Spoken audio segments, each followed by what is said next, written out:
When you think of controversies in the celebrity world, your mind might wander to red carpet feuds, awkward interviews, or cryptic Instagram captions. But every once in a while, a storm brews in a teacup, or in this case, a cookie box. And the latest celebrity to stir the sugar pot, none other than talk show queen Kelly Ripa. On a recent episode of Live with Kelly and Mark, the always bubbly Ripa set social media ablaze with what seemed like an innocent offhand comment, a simple, personal take on a beloved cookie.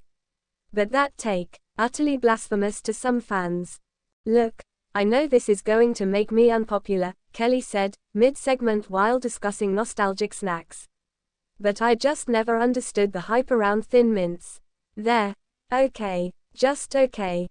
Just okay. For many Americans, Thin Mints are more than just a cookie.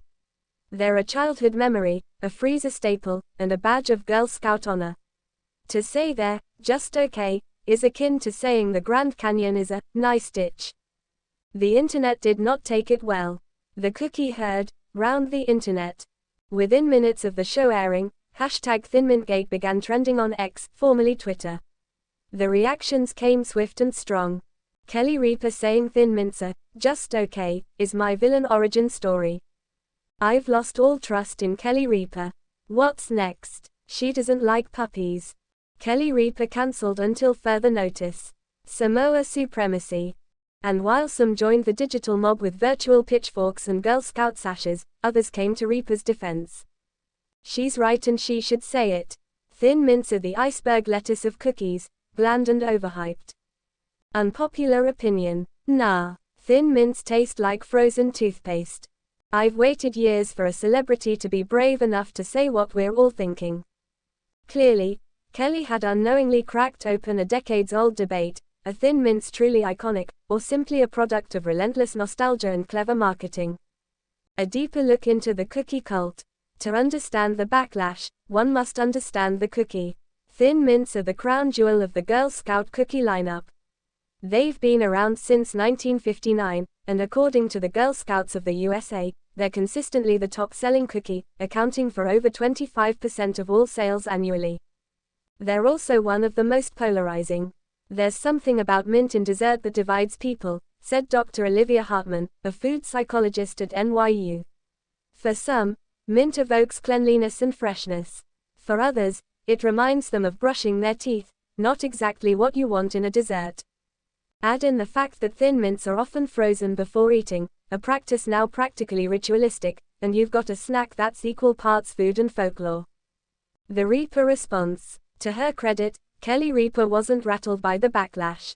On the following day's show, she addressed the controversy with her signature mix of humor and defiance. Who knew the Girl Scouts had such a passionate army? She laughed, holding up a Thin Mint as if it were exhibitor in a courtroom. Look, I'm not saying they're bad. I'm just saying, have you tried a tagalong? It's peanut butter and chocolate. That's the real dream team. Her co-host and husband, Mark Consuelos, tried to play peacemaker, admitting that while he enjoyed Thin Mints, he couldn't deny the magic of a good Samoa. But the damage, or publicity, had been done. Fans take sides and place orders. In an ironic twist, the controversy ended up boosting interest in Girl Scout cookies. Troops across the country reported a slight spike in online orders after the segment aired. Troop leader Jasmine Garcia of Los Angeles told local media, "We had 3 people specifically ask for Thin Mints because Kelly Ripa didn't like them. One person said, I had to make sure I wasn't crazy." Others began running impromptu taste tests on TikTok, with hashtags like #ThinMintChallenge and #CookieWars trending throughout the week. Side-by-side reviews compared Thin Mints to their competitors, Samoas, tagalongs, trefoils, even the often overlooked lemon ups.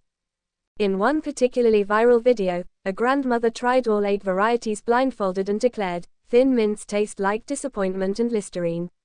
The internet rejoiced. Cookiegate as cultural commentary. Some have begun to frame this entire saga as more than just cookie chatter. In an op-ed in The Atlantic, writer Lena Brooks mused, Kelly Ripa's casual dismissal of Thin Mints wasn't just about taste.